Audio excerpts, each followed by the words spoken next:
Attention sports teams. Let us introduce you to the best fan engagement tool in the game, .vote. By getting a .vote web address for your team, you can allow fans to engage and interact with big-time decisions. In a single click, not only can fans make their opinions heard, but sports teams get a better understanding of their fans' interests. Keep your fans engaged.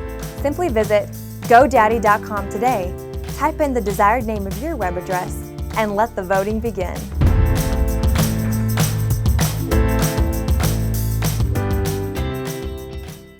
Jaxson Dart is so good, he's going to be a problem for the Giants. Why firing Mike McDaniel will not fix anything in Miami, and maybe the most inspirational sports story you'll hear in all of 2025. It's all straight ahead on a fresh edition of Gordon Damer on Sports.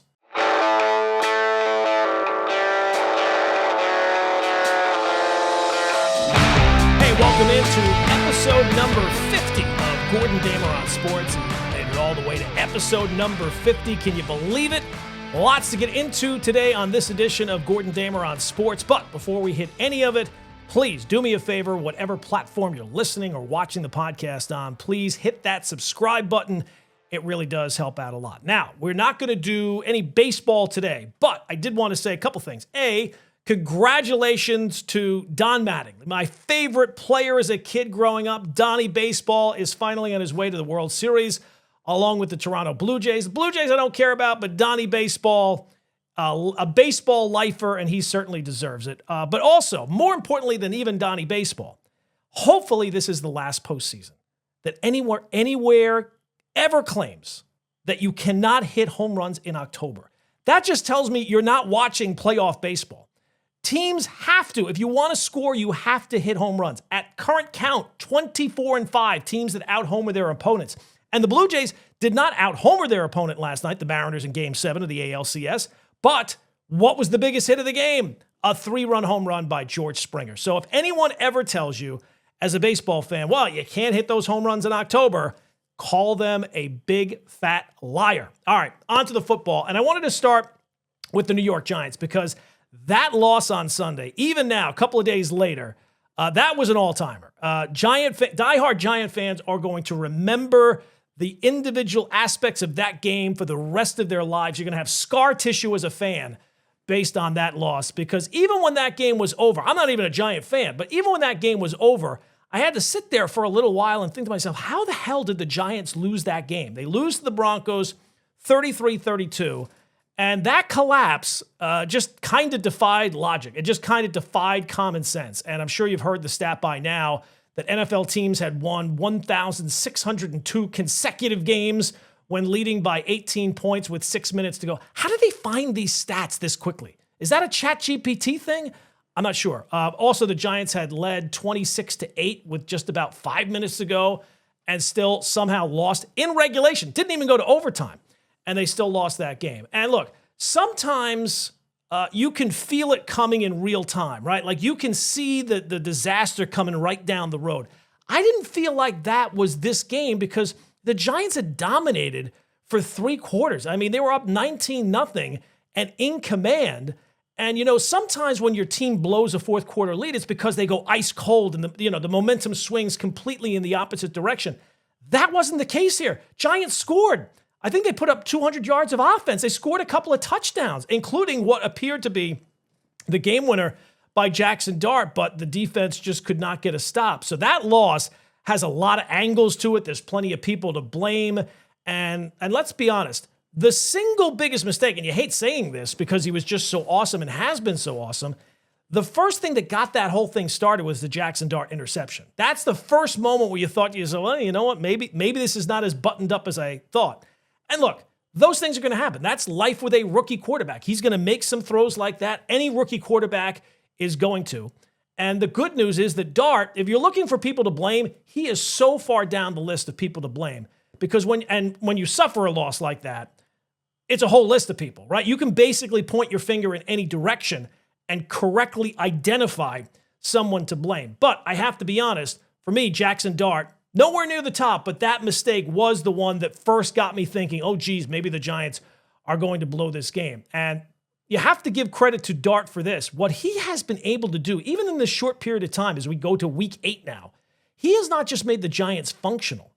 He has made them interesting. He has made them a team that suddenly competes against anyone.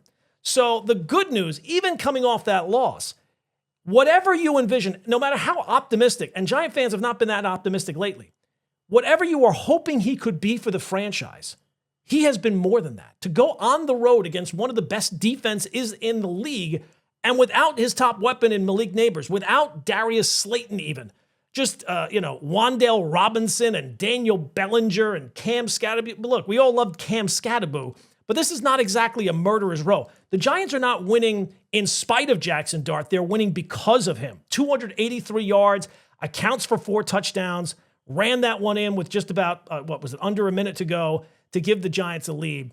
That should have been enough. Now, if you want to find places to blame, certainly you can go right down the list. And this is not what I want this podcast to be. But the place kicker, I didn't even know his name before the game. I'd never heard of his name before the game. I don't think I'll ever hear his name again. And when you miss 2 extra points, you can certainly point to defense getting just completely torched and not being able to come up with a stop. Certainly coaching with Shane Bowen, the defensive coordinator, and Brian Daboll on the sidelines. I mean, it feels like there's been a lot of games where you see Brian Daboll slamming his headset down when the Giants lose a close game. So I don't want to look at this as just one game. I want to expand beyond this because I think that what Jaxson Dart's play has done has really created a bit of a conundrum for the Giants. And this one you can absolutely see coming right down. Jaxson Dart has been the best thing to happen to the Giants franchise in years. And I think that he is going to be the single reason why they are about to make a big, big mistake. Because Dart's emergence, you know it right now, deep down in your heart, even if you don't want to admit it, he is going to save Brian Daboll's job. Now, I know Giant fans are not going to want to hear that, certainly not after Sunday. Countless of Giant fans wanted Brian Daboll fired right there and then. And it's hard to make the argument that Brian Daboll has done a good job, right? What is he, 20, 37-1 now? I think they're 11-30 in their last 41 games. And in their last 1 possession games and 1 score games, Daboll is now 1-10 in his last 11. So that's not a fluke. That's not just bad luck. That's coaching. 1 score games. That's where you make your bread and butter in the NFL. And I don't think that Brian Daboll is a very good head coach. He has the worst active head coaching record of anyone right now. He has one of the worst winning percentages of all time. No matter who you think of when you think of bad head coaches, if it's Adam Gase, if it's Rich Kotite, if it's Robert Saleh, whoever it is, chances are Brian Daboll's record is worse.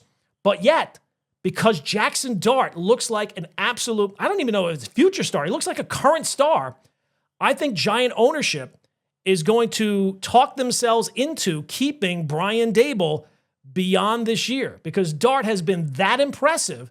He has completely changed the energy around the team. He's completely changed the offensive feel. The Giants feel like a real organization again. And for the first time in a long time, an organization that's on the upswing.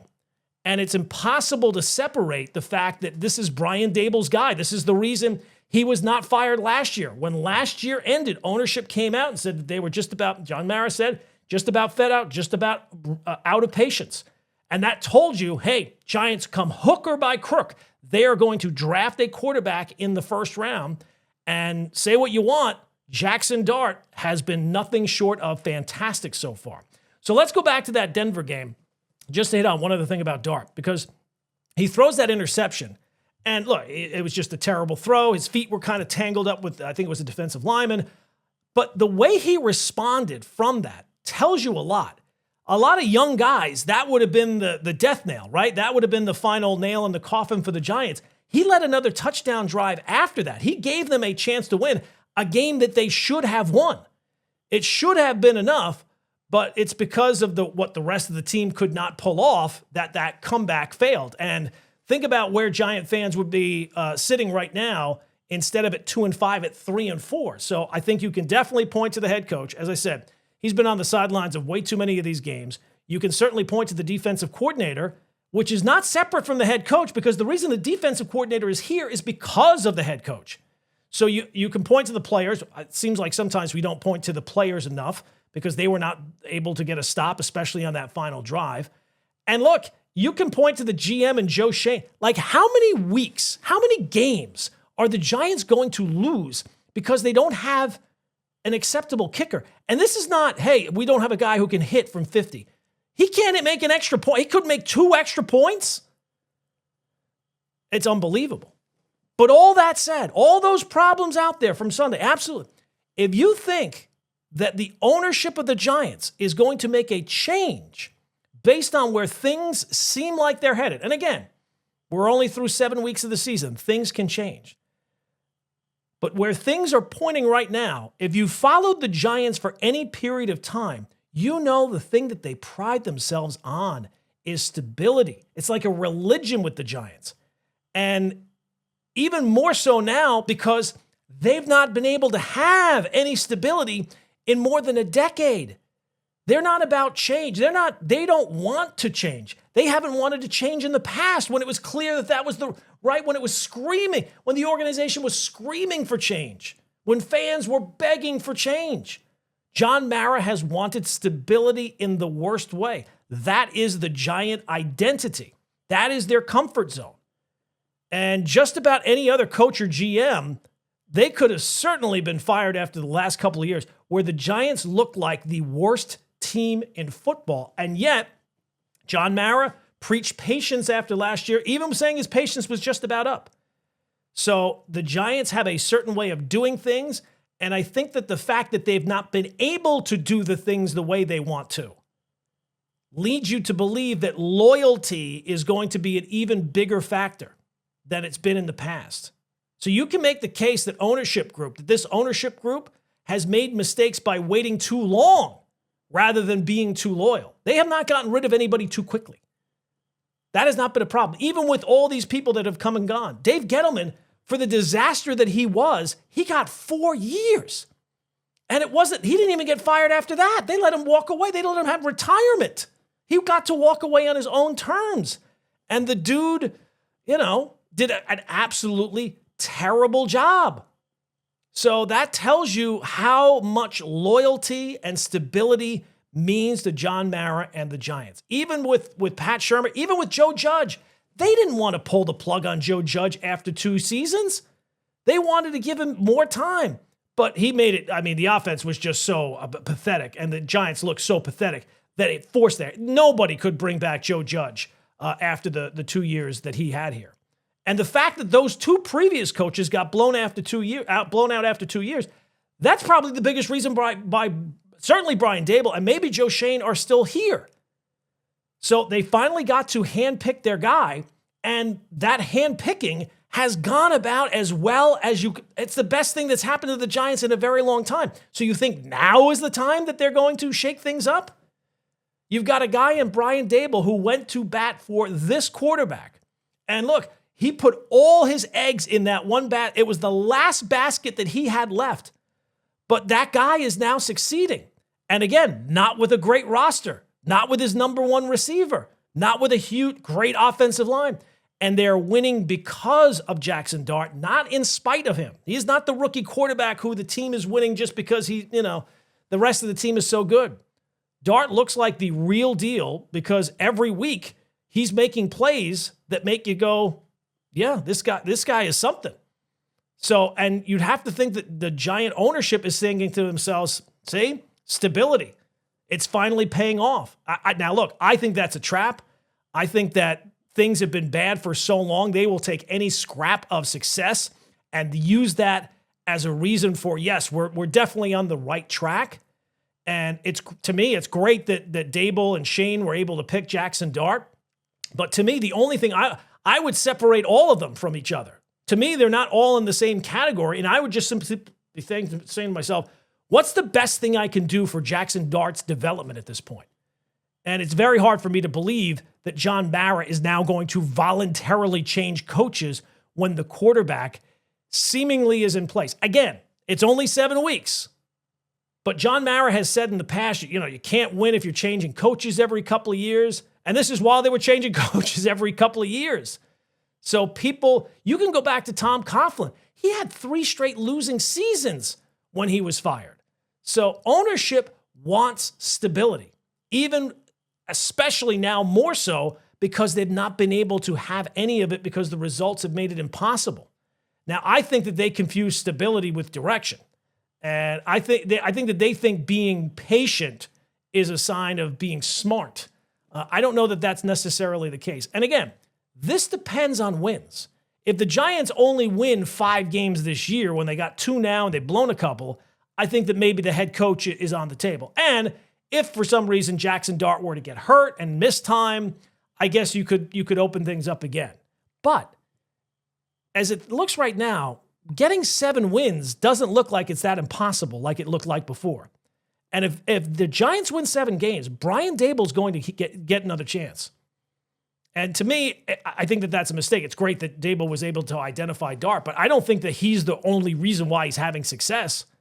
And the argument that always bothers me is, well, we don't want to screw up his development by bringing in no coach. We don't want to set him back. Why would new coaches set him back if you can go out and identify the right coach to take this kid to the next level?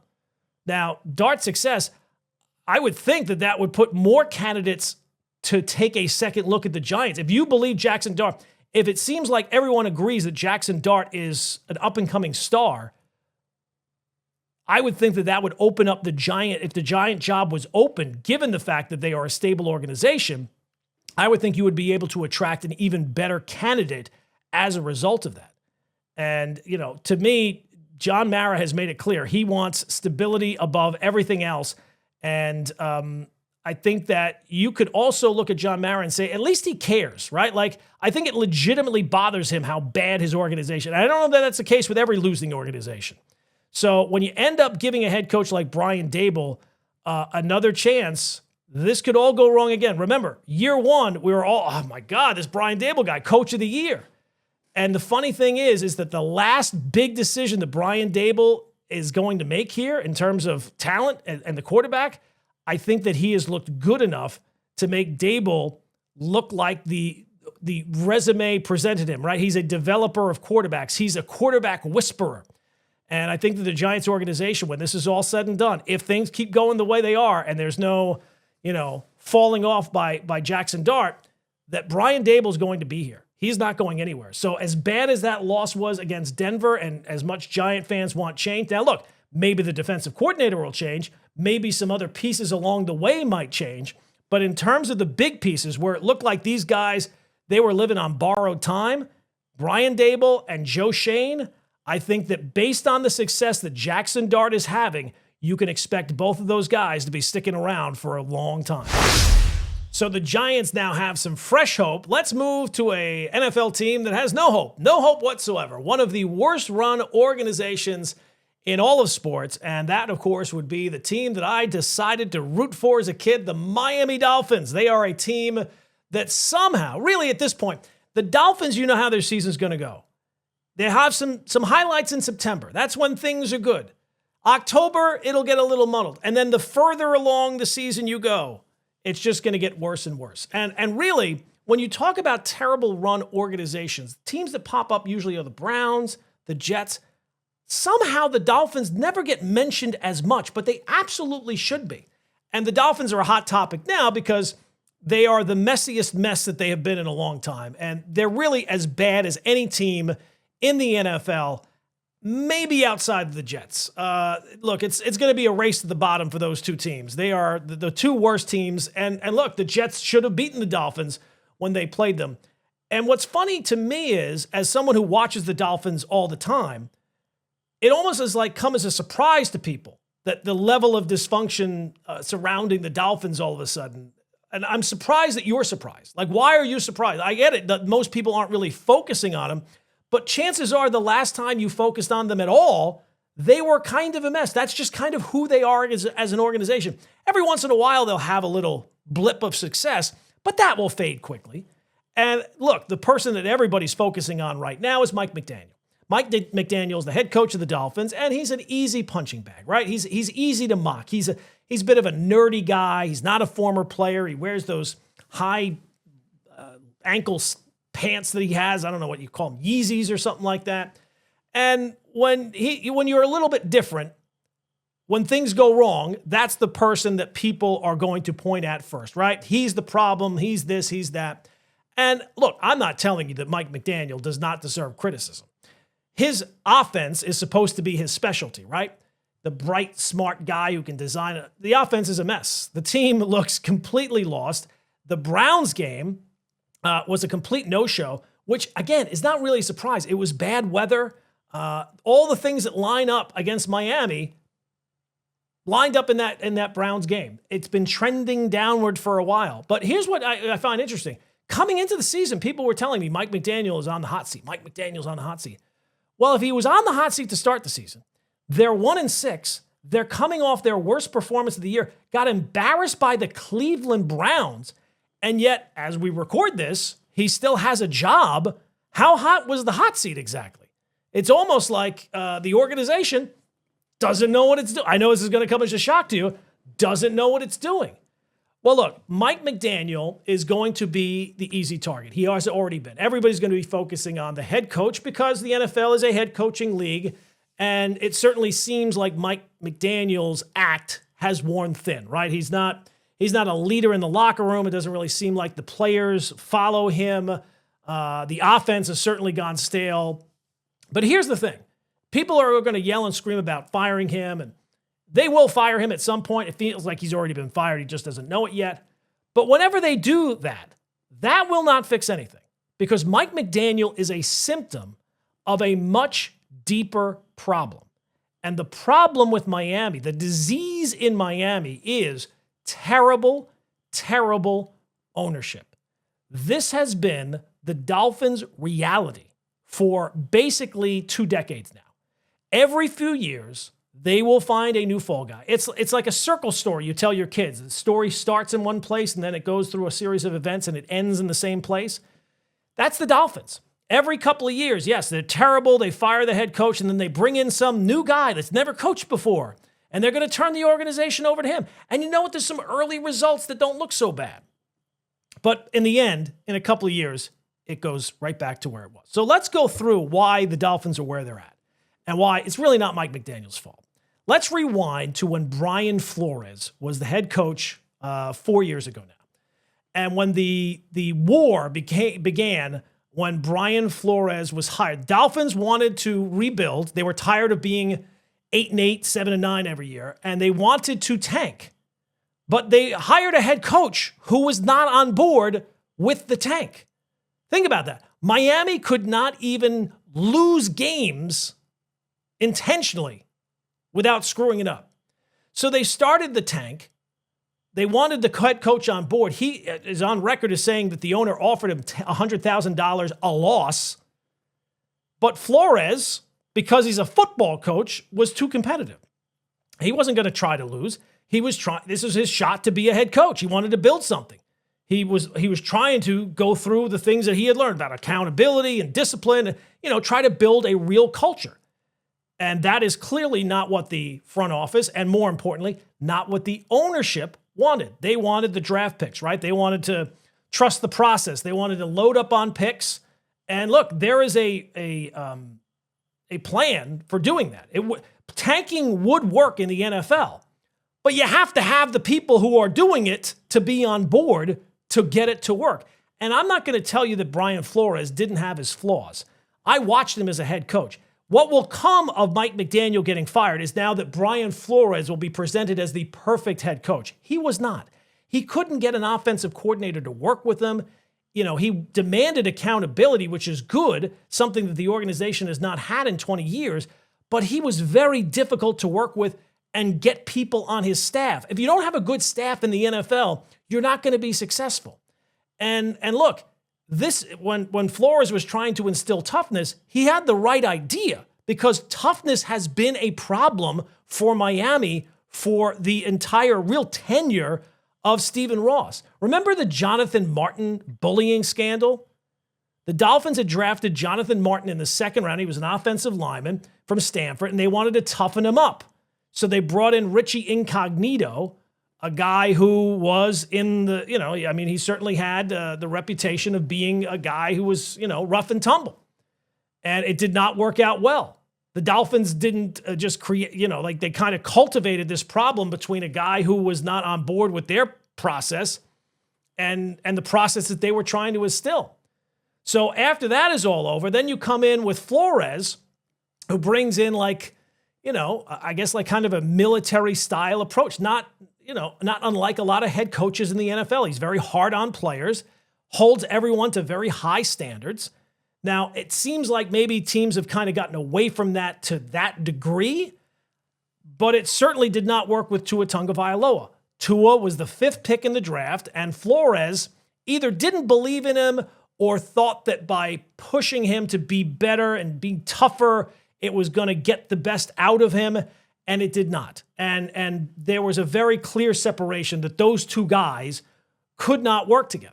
So when you take a quarterback with the 5th pick in the draft and you have a head coach who doesn't have all that much success, obviously the organization is going to go with the quarterback, unfortunately. They're not going to just say, well, we took this guy with the 5th pick in the draft. The coach doesn't like him. If you have Super Bowl titles, that would be one thing. And Tua has been open about this. He has gone on shows and said about how, Brian Flores basically told him he sucked. And when you hear that over and over again, you start to believe it. So that's the way he looked at it. Now, I would say that Tua, unfortunately, was he was kind of a system quarterback. He was kind of a bit too soft. But when Flores was gone, the Dolphins wanted the opposite of Flores. So they didn't want necessarily a leader. They wanted a therapist. They wanted somebody who was going to be able to come in and kind of smooth over and approach things from a completely different way. And that certainly is Mike McDaniel. He is the anti-Flores. He was laid back. He was player friendly. He was, all about the vibes. He was a guy who, could kind of reach and really went out of his way to build a relationship with Tua. From the moment he got the job, he was talking to Tua on the phone and trying to, that's what he got hired to do, was to rehabilitate this quarterback who was the 5th pick in the draft, who had very clear flaws. Now, Mike McDaniel did not have a huge resume. He was offensive coordinator for 1 year in San Francisco, did not call plays. He didn't get an interview anywhere else for a head coaching job, but the Dolphins saw him as the perfect antidote to what Brian Flores was. He was the guy that could get through to Tua and get the best out of Tua. That was his job. It seemed like even more than being the head coach, it was about reaching Tua and making him blossom. And look, at least early on, it worked. For one season, maybe a little bit more, the offense was unlocked. McDaniel was able to unlock the quarterback. But the problem is the quarterback is very limited. He is a system quarterback, and the system he is like the delicate genius. Everything has to be just perfect. Can't beat good teams, can't win on the road, can't win in bad weather. Everything had to be just so. And for a little while, it worked out. But obviously, this is the NFL. Teams adjust to your plan, and then you have to adjust to their adjustment. And when, they adjusted to the Dolphins' offense that 1 year, especially early on when they're scoring 70 points against the Broncos, the Dolphins had to figure out another plan, and they were never able to come up with a plan B. And now they're stuck with Tua Tagovailoa. Where are all the people who told me, no, you have to sign Tua to this long-term contract? It's the Dan Orlovskis and the Louis Riddicks of the world. So, look, this is a long story, but that system that they put in place was always fragile. And really, I think that any quarterback would have succeeded with, and probably more so than Tua did, with what they put in place with elite wide receivers and talent and in terms of offensive weapons, and a very player-friendly, hands-off approach. And that was fine for a little while. But when you allow that to fester, it leads to a lack of accountability. And discipline, it certainly seems like with the Dolphins, has gone completely out the window. And the problem is when you leave that alone for a little while and you don't, force that, it kind of festers. And it certainly looks like it has festered for the Miami Dolphins. So, look, Mike McDaniel is going to get fired. Firing him won't solve a single thing, because the people that had hired Mike McDaniel are going to be the people, more than likely, who are picking the next head coach. And I think that clearly, I brought this up before, the bigger problem than Mike McDaniel, it all goes uphill, is Chris Grier. Chris Grier is the general manager. He's been the general manager for a decade. He got the job in 2016, so he's been there for 10 years. And how many playoff games have the Dolphins won in that time? 0. None. Really have not even come close to winning a playoff game. They've made the playoffs a couple of times, but they basically make the playoffs, and it's like they think that they reached the finish line and everything falls apart right after that.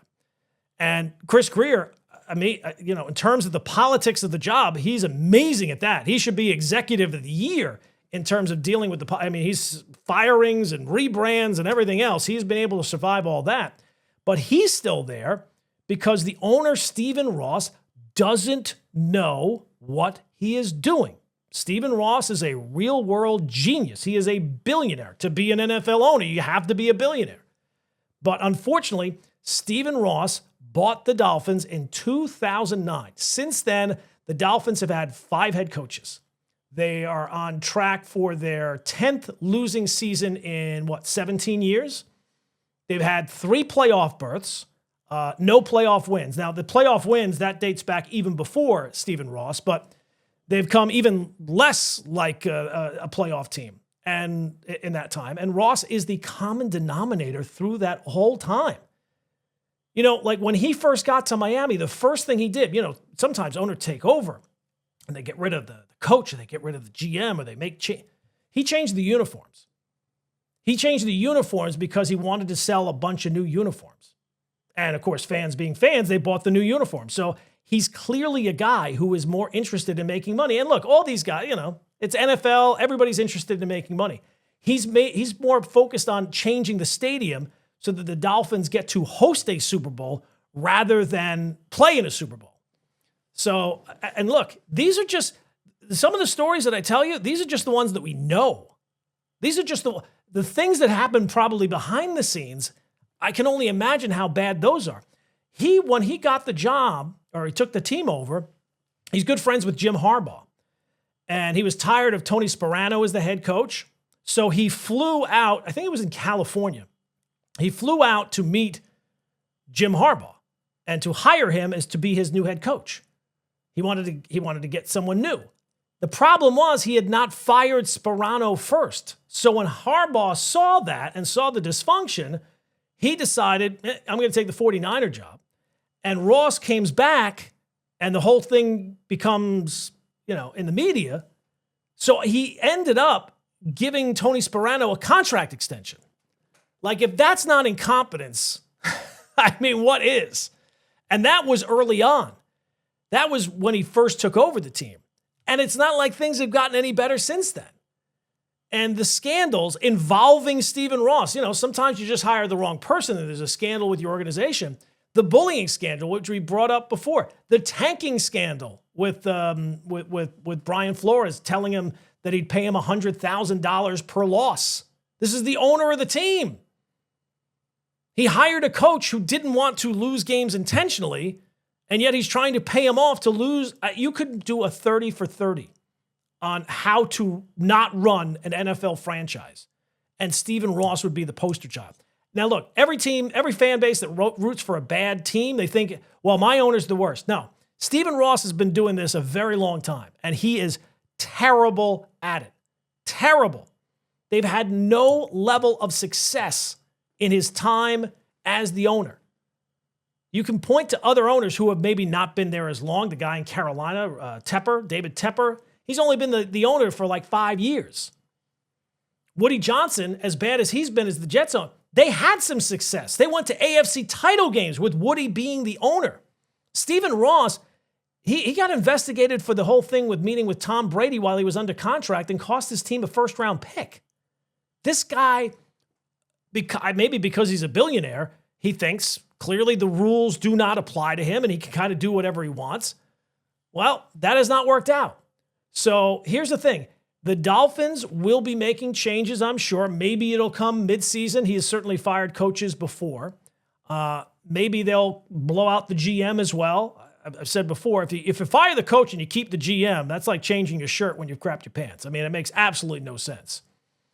And he could have made clean sweeps before, especially when it comes to Chris Greer. He could have hired people, but you know what? He follows the same singular path. This is always a bad sign for an owner. Hiring coaches who really have no other head coaching prospects at that time and have had maybe some level of success, but they're a first-time head coach and they don't know what they're getting into. They don't know what they're really dealing with. There's the level of dysfunction that you can see from the outside that seems like it's fixable with the right person. But inside the organization, that's just the tip of the iceberg. In the organization, there's a whole lot more dysfunction that's not easy to see. And I think that that's what you see with Mike McDaniel now when he has these press conferences and he seems beyond depressed because now he realizes he screwed up by taking the job that he took. You have to do it when there's not that many jobs and you get the opportunity. And he wasn't getting interviews anywhere else. But every coach walks in thinking that they're going to be the one to fix it. But sometimes it's impossible to fix it as only the head coach, especially when the thing that you got hired to do, Mike McDaniel kind of did. He made out to fix a way to make it so that Tua Tagovailoa could actually perform as an NFL quarterback with the very limited skill set that he has. So when he gets fired, and look, the Dolphins are stuck with Tua at least for another year, the next guy who comes in, let's see him have any level of success with Tua Tagovailoa. I'm guessing, much like Brian Flores is going to look a whole lot better when Mike McDaniel gets fired, I think that when the next guy gets hired, whoever that is, that it will be Mike McDaniel that looks better. So, and the funny thing is, I think the fan base has finally had enough, but at least the reports are that the Dolphins are now looking to hire a disciplinarian, a tough guy head coach, the opposite of Mike McDaniel, which is hysterical because that's what they had with Brian Flores, and that didn't work. And one of the names that has been floated has been Rex Ryan. Rex Ryan has been angling for another crack at, it's like a long con that Rex Ryan has been trying to perpetrate on the NFL, trying to get just a little bit of a sniff. He's been hoping that maybe it was the Jets' job. He'll take any job he can get to be a head coach again. Look, he's not going to get that many opportunities. So he's been angling. You'll notice his criticism of Mike McDaniel is very personal and very mean-spirited. Oh, this guy, he's angling for that job. And that has been the report that they're looking at a Rex Ryan type or a Dan Campbell type, which is also kind of hysterical because where did Dan Campbell get his head coaching start? He got it with the Miami Dolphins when they fired Joe Philbin, also under Stephen Ross. It's a cycle. It's a circle story. It just goes round and round and round. So now they want the guy. They already had that guy. They had that guy twice, and they couldn't make it work. You think the third time is going to be the charm? You think the third time, at least the last couple of times, they lucked into it. And look, I think the best thing for Dan Campbell was to not get the Dolphins head coaching job. Because I think if he did, he would have turned out to be the way that a lot of people kind of envision him as being like this punchline. That would have been what would have happened with Miami because as a head coach, especially a first-time head coach, I don't think that you're able to overcome that. Because you know what you know, but you don't know what you don't know. And there's so many different aspects of a head coaching job to be successful. I don't think that you can take over a perennially bad organization and turn that around when you're a first-time head coach. So the best thing for Dan Campbell was not getting the Dolphin job. And maybe in the long run, the best thing for Brian Flores will be getting fired by the Dolphins if he does get another chance to be a head coach. Now, he's got some things to work on, especially towards putting together a staff, and maybe that next head coaching job is not right around the corner. But when it comes to the Miami Dolphins, unfortunately for Dolphin fans, the Dolphins will never win consistently. until the message from ownership and the focus from ownership changes. It's clear that the only thing that ownership truly cares about is making money. So they'll bring in another coach. Maybe they'll draft another quarterback. Maybe they'll change the logo again. Maybe they'll change the stadium again. But here's the most important thing. They don't know what they're doing. They do not. Stephen Ross, as an NFL owner, does not know what he's doing. You could have taken any job you wanted. And if you did it for 15 years, you would be better at the end than you were at the beginning. That's not the case in Miami. So until that thing changes, until ownership changes, or they bring in somebody who's able to tell ownership, you get out of here and we'll handle it, like a Jim Harbaugh back in the day, nothing is going to change. So Mike McDaniel will be the next scapegoat, but just keep in mind, he's not the disease, he's just the latest symptom. Remember college? Well, now, college is over, and here comes your student loan debt. Is your private student loan debt keeping you up at night? You really need to talk to YRefi. YRefi refinances distressed or defaulted private student loans that others won't touch. They can save you thousands of dollars and get you a custom payment that you can afford. And they don't care what your credit score is. Don't let private student loan debt ruin your life. Call YRefi today. Okay, let's wrap up the podcast with a little positivity for a change. It's not enough positivity in the sports world when it comes to being a sports fan. Last episode, I think it was, we talked about the 58-year-old who's going back to fulfill his dream of playing college football in Division III college football. Well, researching that story must have had some sort of impact on my algorithms, because now on social media, I'm just getting a steady stream of all these stories of unlikely athletes, and one of which really kind of blew all the other ones out of the water. Last weekend, Natalie Grabow from New Jersey became possibly the oldest woman to complete the Ironman World Championship in Kona, Hawaii. That's a triathlon.